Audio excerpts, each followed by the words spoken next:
Hello, I'm Sue Andersen, grief guide and yoga teacher, dedicated to helping individuals navigate the challenging journey of loss. Welcome to Growth from Grief, where I aim to offer strategies to transition from the depths of grief to the path of healing. Whatever loss you are grappling with, here you'll discover support to ease both the physical and emotional burdens of grief. Together, let's embark on a journey towards strength, peace, and healing. I'm so glad you are here.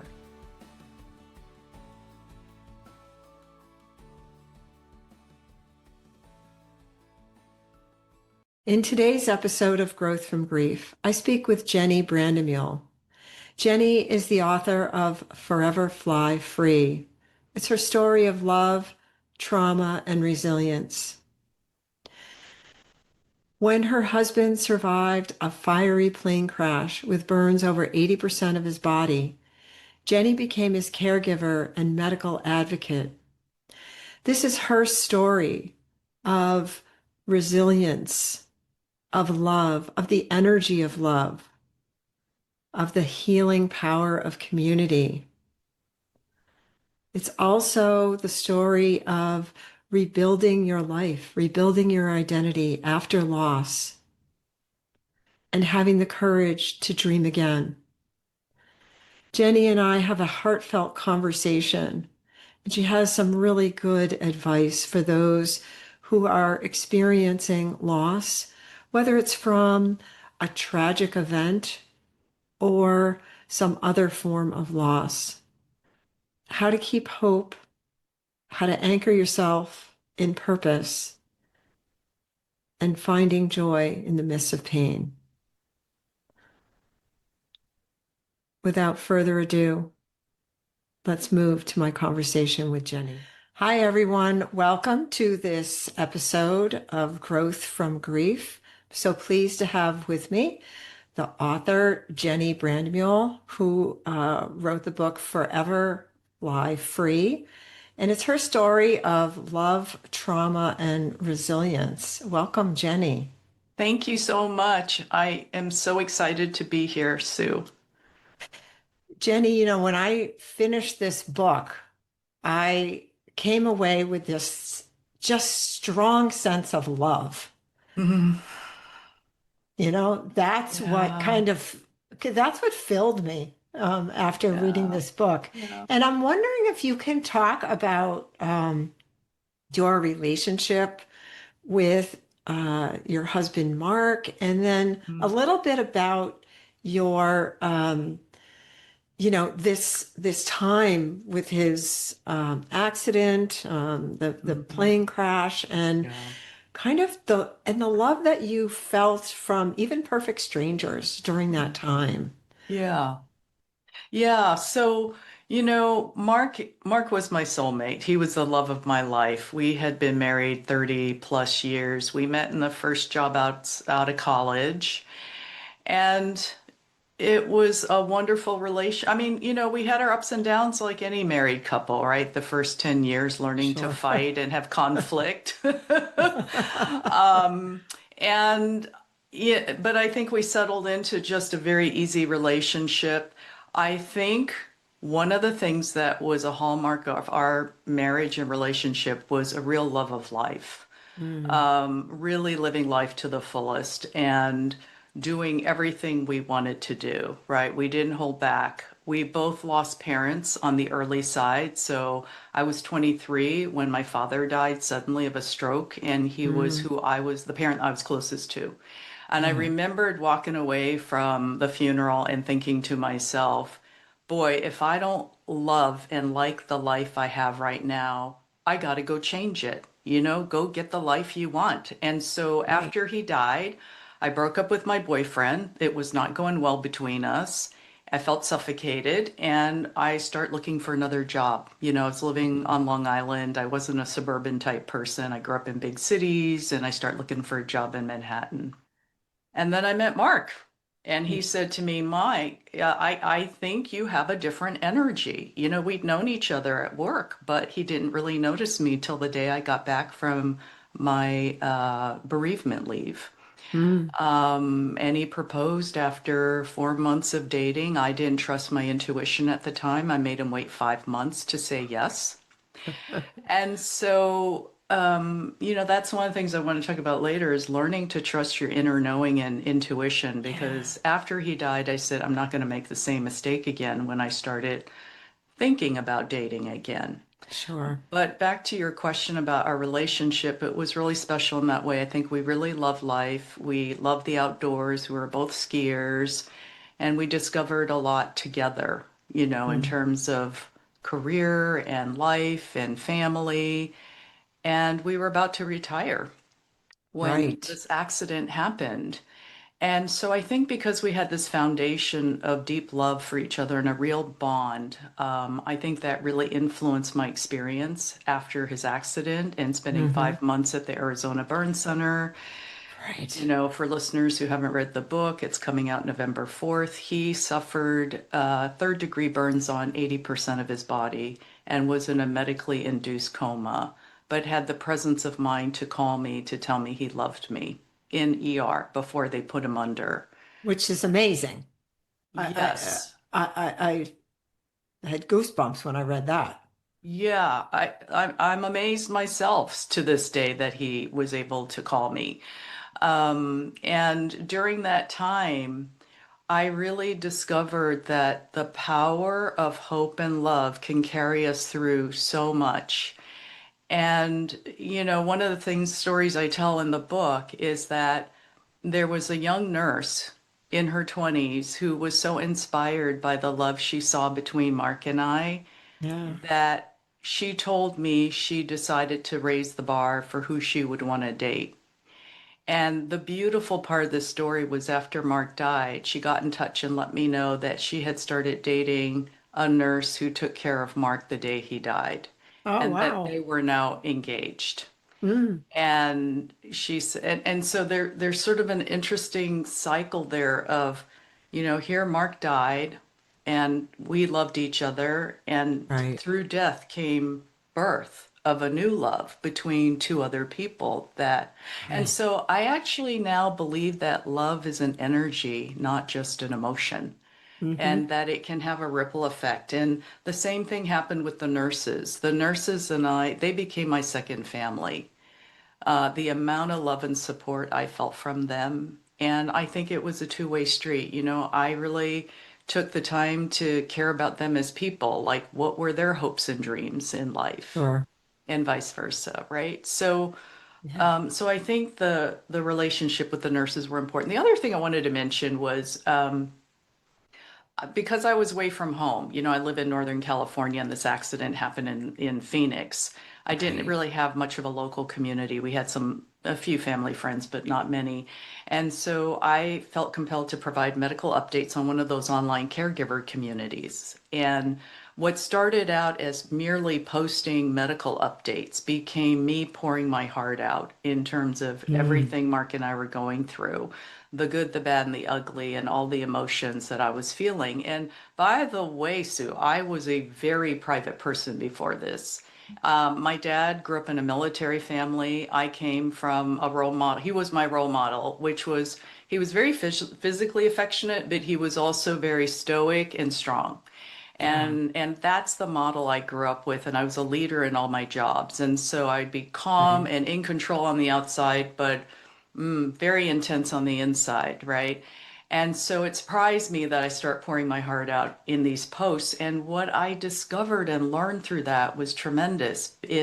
When you can be vulnerable with other people, you allow them in. You allow them in so that they can love and support you. I was just overwhelmed by how much support I received, and that it created almost a virtual circle of love, because then their community started talking about really deep topics. Mark went to Stanford Business School, and his community of classmates used to just be online among themselves asking questions like, oh, I have a startup in Boston. Does anybody know great interim CFO? Those were the kinds of things they talked Right. about, right? And they told me they start engaging on medical crises that some of them had been through, loved ones who had died, the meaning of life and just a whole other perspective. And I think it all started with what happened to Mark and I, and that Yeah. I was open about sharing everything I was going through. Yeah, that's, excuse me, that's very inspiring. I think I was going to ask you specifically about because of your leadership roles. And I think sometimes as women, we are used to being like the person in charge. And and you don't really ask for help. I mean, until you're like, you have to, because you're just used to doing. You're used to doing. Yeah. And I think that showing that vulnerability, like you say, just allowed everyone else to share as well. It gave them permission. Gave them permission. That's right. I was also an oldest kid, as was Mark. So, Yeah. on top of that, being a woman, it's like big sister, right? Like, oh, I take Yes. care of everybody else, but I don't know how to ask for help. It truly was a humbling moment when this all happened to learn to ask for help. Yeah. Yeah. I know you also talk about in the book these different strangers that just came into your lives, other folks that were treated by the burn center, the gentleman who pulled Mark out of the burning plane. Like all these people just came into your life and not just once. Like it wasn't just, hi, I'm so and so, and you never saw them again. They kind Mhm. of were there, they were present. Yeah, it was really interesting. Thomas Honeycutt, who would go on to be awarded a Carnegie Hero Award, which they only give to four people a quarter in this country for risking their own Wow. life and saving others. I Yeah. called that love in action, what he did. Yeah. And he wanted to stay in touch and to be a part of our family from there on out because it changed him. It Sure. transformed him and his partner. And we are, close even now. And so I think there were all these people who stepped in at the right time. And one of the amazing things that I talk about in the book is that when he went running out there to try to rescue Mark in his burning plane, he said to himself, he told me later, if the pilot's seatbelt is still on him, I won't be able to pull him out. And he said the minute he got to the cockpit window, Mark's seatbelt melted off his body right in that moment. Wow. And the other thing was there was another eyewitness who was standing there who got there before him, and she was so distressed. She told me later, I didn't know what to do. I didn't know what to do. So I just start praying for the pilot, your husband. And we pieced it together and realized she prayed for him the minute Thomas got up there and the seatbelt came off of him. Wow. And Thomas said to me, and I didn't even mention this in the book, he said, I had no reason to be on that road that day. I'm a phone tower technician. I'm usually all over Phoenix fixing cell towers. And I just happened to be on the road that day after lunch on a Wow. Tuesday with my partner because we were going to our first couples counseling appointment. Wow. And so, wow, right? And so Yeah. that's an example of what you had described about people showing up at the right time. And then I read about Bella, a young girl named Bella McCune. She was 11 years old when she was in accidental fire at home and had 60% of her body third degree burned and was in the burn center for 10 months, went through over 100 surgeries and a tough little cookie.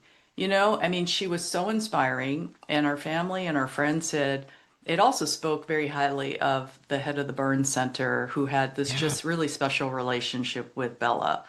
And there were all these articles and interviews with her, and we said, she's so inspiring. And I thought to myself, she's an intrepid little soul.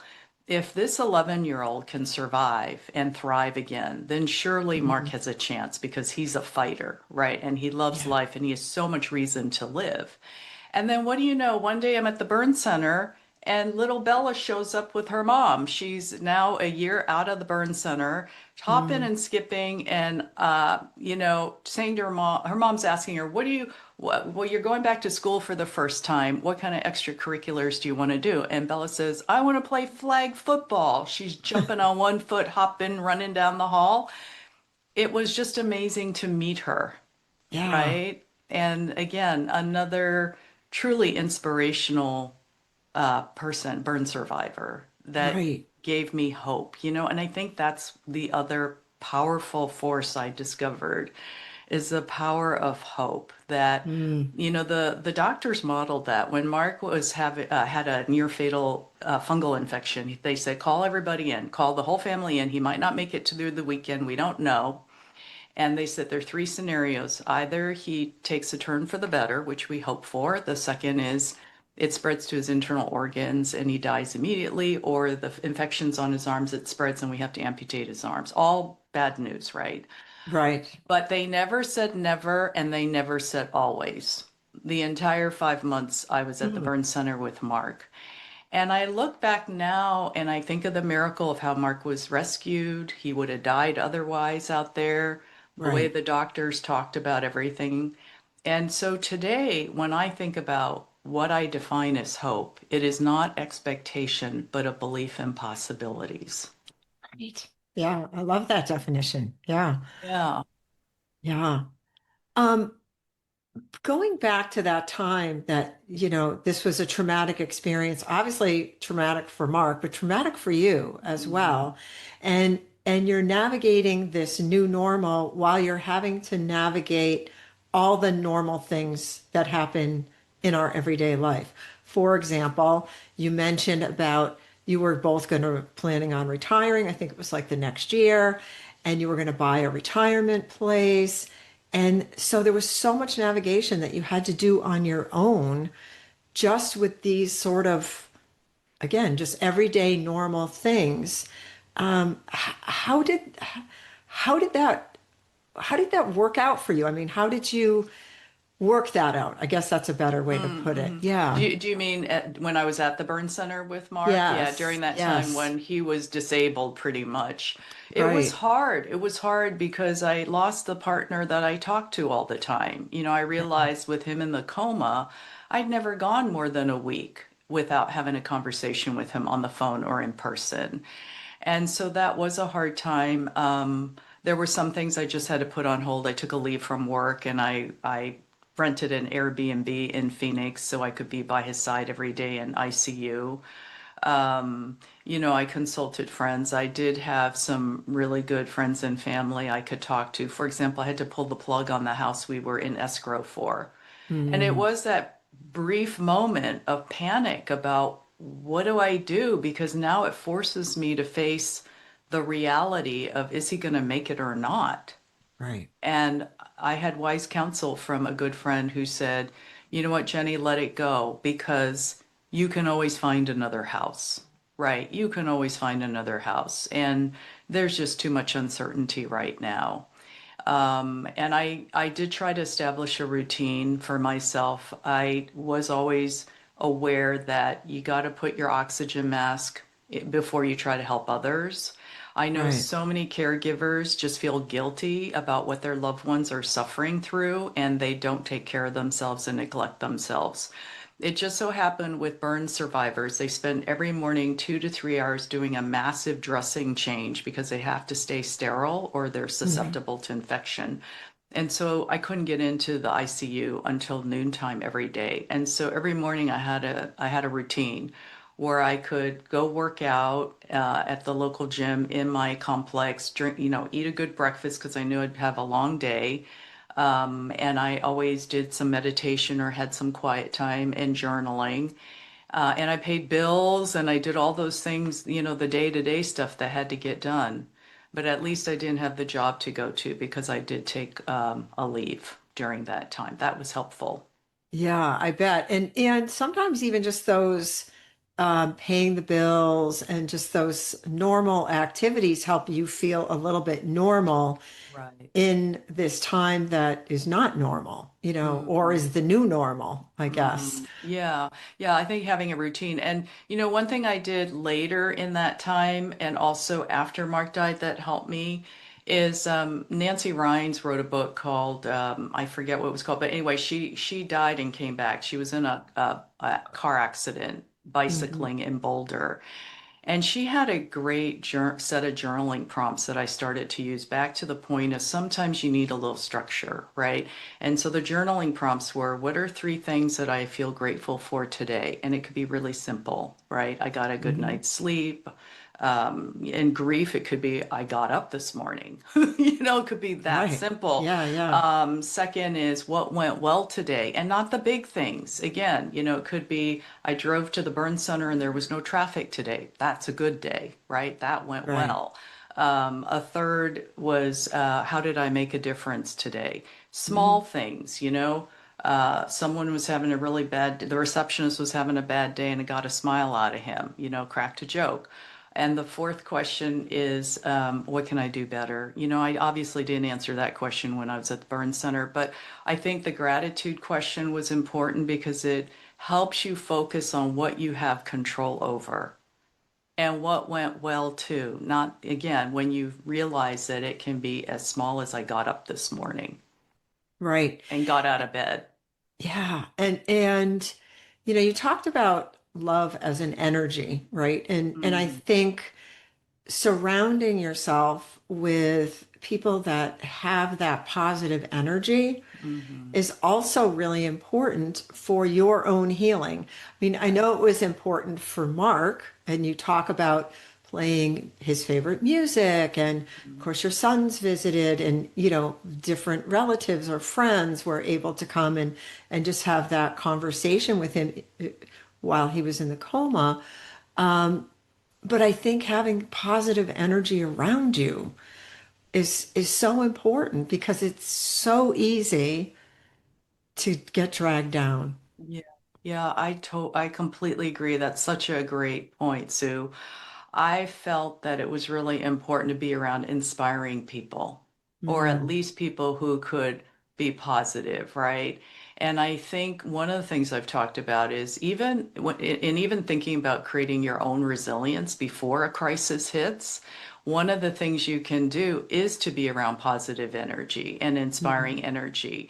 And to have some boundaries around, you can really love someone like a family member or a friend, but if they're draining your energy, it's okay to have some boundaries to not spend as much time with them. There are ways to love people and care about them without having it, come at your own expense. And I think investing in relationships and friendships is really important. I feel like Americans have gotten so socially isolated yes. post-COVID, technology. I mean, all the things you read about in the media and what you see in our own lives, right? I know I don't see as many friends as I used to before COVID.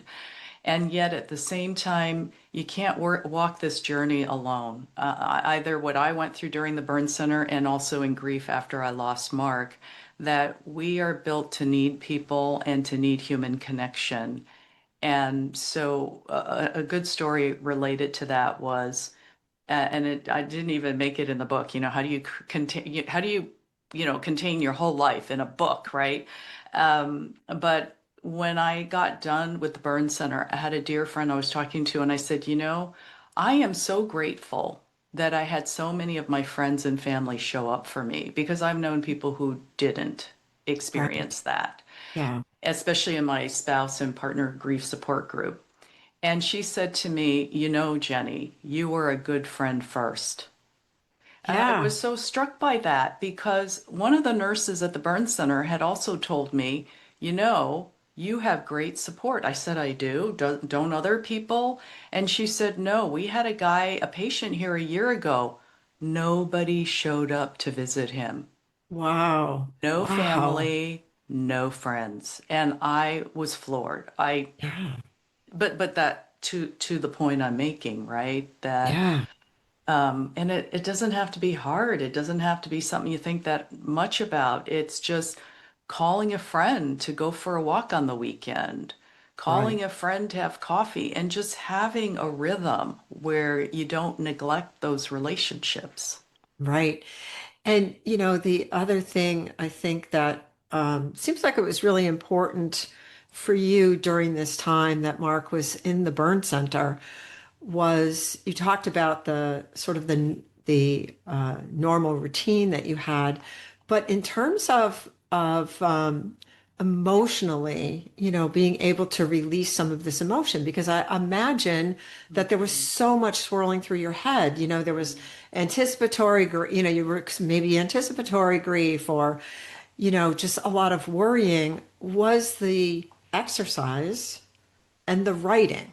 It seems like Yeah. those were incredibly helpful to you, besides having your friendships, but and people to talk to. But it seems like that was really a key part of keeping you going. Is that? Yeah, yeah, absolutely. I had been a journaler when I was younger, and then I just got busy with life, children, working full time, and I just hadn't gotten back to it. But you know what? When this all went down, that's when I start journaling every day again.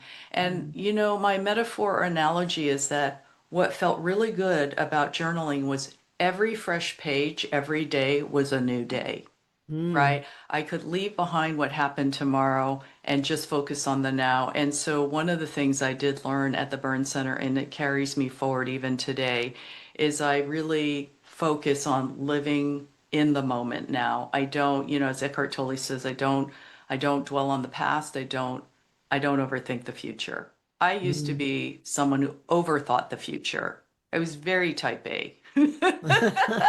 I mean, you can ask my friends, um, and I understood the concept of focusing in the now, but I didn't experientially really understand that until I was put in a situation where it'd be crazy. You'd drive yourself crazy if all you thought Right. about was what might happen tomorrow.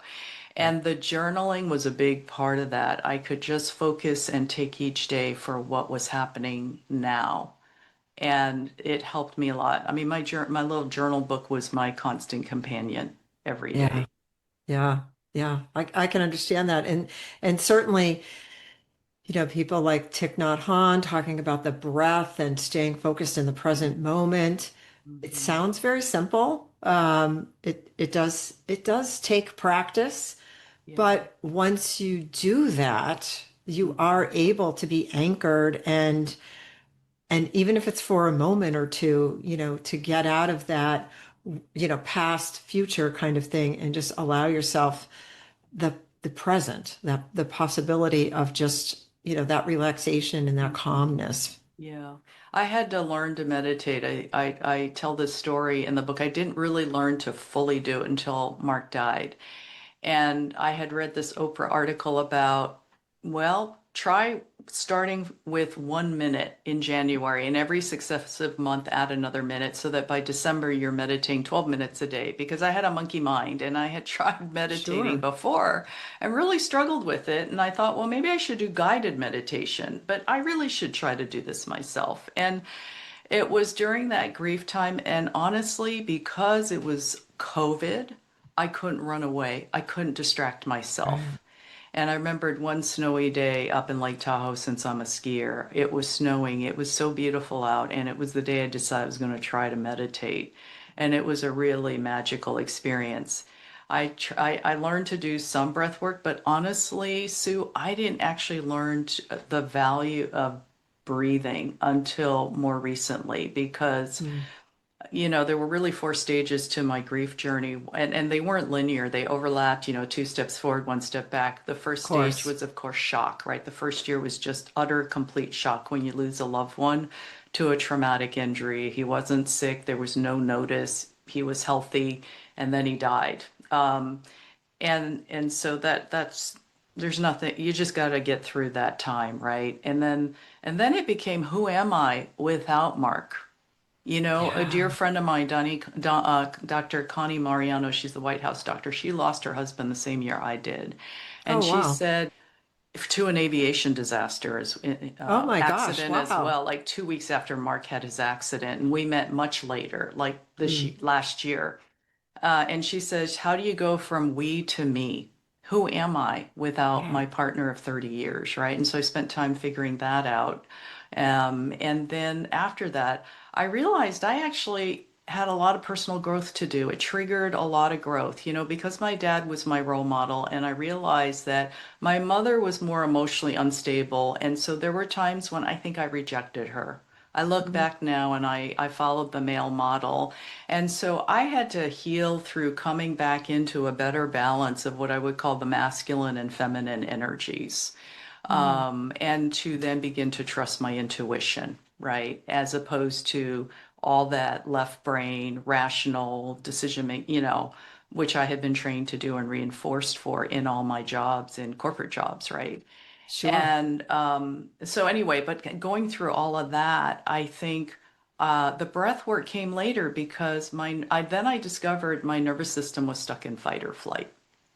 Hmm. And Hmm. though I thought I had emotionally healed from everything, and this is one of the things I've started to talk about to create awareness, is that I had had migraines and vertigo for a long time, episodically, and they started to get worse and more frequent. And what I realized is that in spite of all the emotional work I'd done, I had become disconnected from my body, and my body had become habituated in this way of just, maybe sort of ignoring that I had anxiety and fears Sure. in being strong, right? Hmm. But Hmm. the body keeps score, Yes. and I realized that breath work was one of the most effective ways for me to get my nervous system to calm down, Yeah. to get That, back into a place of rest, right? And yes. Yes. relaxation. Yeah. It's so important. I think kind of like you say, you don't realize it. It's not something that you focus on because we're breathing every day. Hmm. But it's so helpful to have that kind of breathing practice for anxiety and worry Yeah. and just, calming the body and just understanding, grief living in the body Hmm. too, and not realizing that. So for you with the worst migraines and vertigo, that's sort of where that pain was going. It had that energy, right? Right, That right, yeah. energy. It had nowhere else to go. It couldn't come out of the body in a healthier way. And that's how it manifested for you. And so, Exactly, yeah, exactly. Yeah, I've learned, people have different ways that manifests, all sorts of chronic pain conditions, right? yes. And I read Nicole Sachs' Mind Your Body. That helped me a lot to do more journaling. But Yeah. but journaling to excavate what are all the negative emotions since childhood that you've repressed unconsciously. Right. And for me, it was very much about being strong, Yeah. because again, my dad being the role model and realizing that, yeah, I was strong during that time at the burn center. Yeah, I did become more vulnerable. That was my first step to venturing into allowing the emotions to flow. And so, one of the things I've always said to anyone going through grief is to just go through, allow yourself the space to just feel the full cycle of emotions, the good, Right. the bad, and the ugly, without judgment. Right. Without And judgment. without judgment and with a community of people that understand. And Yes. and you found that with your group, which is so important because after a while, everybody else that we meet, they're like either they don't want to say anything, they're afraid, they didn't ask you, how Right. are you? You don't want to Right. say, this is how I'm really feeling. You just say, okay. And nothing happens, nothing goes Yeah. any further. So you need Right. that community. Absolutely. And I also think people who have not been through what you've been through, they're also scared, especially loss. They're Yes. scared that they're going to say something wrong and make you sadder, or they think they have to fix you. And then Right. that's just so offensive, to somebody who's going through grief because it's not fixable. And so, what I always say is just be witness to their sadness. It's okay to say nothing and to just be there with them, keep them Right. company. And and I had a lot of people say, well, what, not a lot of people, but some people will ask, and I certainly was guilty of this before Mark died, is, let me know how I can help. Well, we don't know. We don't know Right. what we need help with. And so when I have friends who've gone through tough times, I'll be specific. I think it's being specific. Hey, do you want to go for a walk on Saturday morning? But no pressure. If you don't feel like it, no problem. But hey, let's do this, and Right. suggest things that are very tangible. Yes, I think that's really important. Supporting as different ways of supporting somebody who's grieving. Um, I wanted to go back to a couple of things that you mentioned before. One is talk about how you found purpose. Mm. A little bit about after Mark died, and here you are in this, that first year of shock after his loss, and all that you have had gone through together for that 5 months. So talk about how you kind of came back into finding Yeah. some more purpose. Between jobs 10 years ago, I wrote a novel. And I knew, when I was 8 years old, my dream was to be a writer or an archaeologist. And I did Okay. neither. I did what was practical, I think. Right. Um, and I had a dream 10 years ago. I wanted to be a writer again. At some point, didn't know how it was going to happen, but I was between jobs and I drafted something. And so I knew in retirement, I wanted to come back to that novel to work on it. Okay. Well, so what was interesting was after Mark died, the first year I just had to give myself space. I mean, Sure. what was I going to do? I had no idea, right? I was just living with my life at that point. And when he died, I had a number of friends say, your posts on the online community were so inspiring, Jenny. You must write a book. You must write a book someday to help people because even for those who aren't going to go through something quite so tragic, they Right. would look at you and say, boy, if she could thrive and get through this, all the more could I not find a way to navigate my own journey, right? Right. And Right. so I knew it was kind of out there that I wanted to do that. And I put no pressure on myself and waited until I felt like I was ready, where I felt ready and where I had something to say. And I would say that was about 2 years after Mark died. And Mm. I originally got back into the novel and start working on that. But then when I felt the call to write the book, the memoir, I put that on the back burner and started writing, and it just flowed out of me. Like in a year, I wrote the whole book. And I had a writing coach. And it's interesting how sometimes, and I have now found that life unfolds in ways that you don't always expect, and being open is key because people Yeah. will show up in your life and things will happen if you are clear about being aligned to who you truly are. And I found my true self, I think, in my Mm. personal growth process after Mark died, right? Because my partner's gone. Who am I? Right. Right. And so it was it didn't take long to find an agent and a publisher who I just really synced with. And so I think writing the book really gave me a sense of purpose in terms of sharing my story. Hmm. And I really wanted to inspire through the story. Everybody has a unique path to go, with their grief and their loss. And Right. so it's not meant to be prescriptive, but just to be inspiring in terms of at least here's one story of someone who found a way out of the grief eventually, Right. and thrived again and could move forward at some point. Right. Right. And you talk about living fully, Yeah. honoring Mark, and talk a little bit about that. This sort of courage to dream again, right? What were you Yeah. going to do with your life? You know. Yeah, yeah. I mean, we were avid skier. He was a double black diamond skier. I just barely kept up with him. We loved international travel. We loved cooking. We loved entertaining. We loved people. We had parties at our place all the time. We just enjoyed life, and he enjoyed life. He flew planes. He drove cars and motorcycles, and we loved live music. Music was a big part of our life. And after he died, there were that was the part of me getting to know myself again, and I realized, I said, I always loved music even before I met him. I was the one who introduced him to Italy. We were total Italophiles. We loved going to Italy, went there 6 times together. And he was reluctant, and then he fell in love with Italy, and all he ever wanted to do was to go to Italy. He taught me to ski, and I found out I still love skiing. I love it. And so there was a whole period of time where I had to rediscover and find out what I enjoyed in life, and Right. to really find the joy in life again. And I think you probably heard this from other people who've been through grief, is that after you've been through loss, you come to have a much deeper appreciation of the small things in life.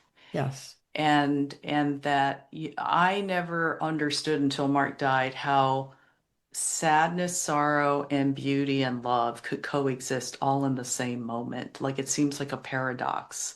Right. And that's what I've discovered, and that Yeah. all that love of life that we had has continued for me differently. I Hmm. have a new partner. He's a different personality completely from Mark, and that's great because I don't compare the two of them. Right. But what he Right. and I do share is a great love of life as well. And my therapist said to me, the people who struggle the most with grief when they've lost a loved one is when they have regrets. Yeah. I thought that was really interesting. I don't Yeah. have it. I have no regrets. Mark and I have no regrets. And Yeah. so I've had family and friends say that the legacy Mark has left them, is to fully embrace life. My cousin's wife said to me, there are times when I just hate my job. And I think about Mark and the way he lived his life. And the legacy to me is that I need to find things that I really enjoy doing if I don't like what I'm doing today. Right. Right. Right. That's great. So, yeah, and the funny thing, I just had to mention, this is such a great story. When Mark came out of his coma, he did come out for 2 weeks, so that was where at least I got to say, "I love you, sweetie," and I'm so glad you made it. The three word sentences he said coming out of the coma. The first was, "I want to mix and mingle." In other words, I want to go to a party. The second was, "I want to go on an adventure, aka get me the heck out of this hospital." And then the third was, "I want a martini." That I remember from the Yeah. book. And the doctor said, "Yeah, as soon as he comes off his respiratory machine, we're gonna get him a martini." What kind of martini guy is he, Jenny? Is he a gin drinker or a vodka drinker? I said, "Oh, gin, Bombay Sapphire up with a twist." And he says, "Ah, Mark's a gentleman. We'll make sure we get that drink for him." Yeah. But that's who he was, and Right. that was our life together. Yeah. So Yeah. we celebrate his life, and every 4th of July, which is his birthday, um, one of my boys will always bake a pie because Mark was a big pie. He loved making pies. Oh, You know, nice. he was Yeah. the only man I knew that would have an argument with his mom or a debate with his mom about pie recipes and ingredients and how to bake Right. it. Oh, that's funny. That's funny. Yeah.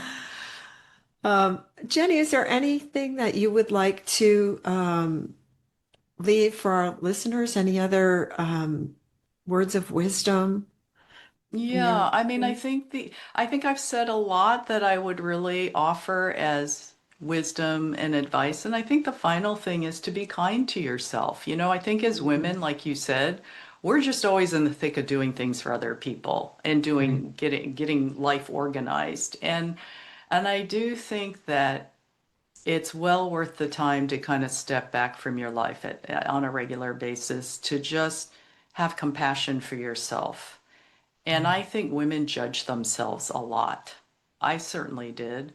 And I think to just let up the gas on that and to be kind to yourself. And I know one thing people say often is, would you treat your friend the way you treat yourself? Right. Yeah. And Right? And I Yeah. think a lot of times us women say, well, no, yeah, I'm a lot nicer to my friends Yes. than I am to myself. I think we're our worst critic. Hmm. And I do think it's unique to women. We're Yeah. just hard on ourselves. Yeah. And so I think self-compassion, learning self-compassion is so important Yeah. through good times and bad. Right. Right. Well, thank you, Jenny, so much. I really enjoyed our conversation and I wish you well. Thank Thanks you, again. Sue. Thank you so much for having me on the podcast today. You're welcome. And listeners, we'll see you in the next episode.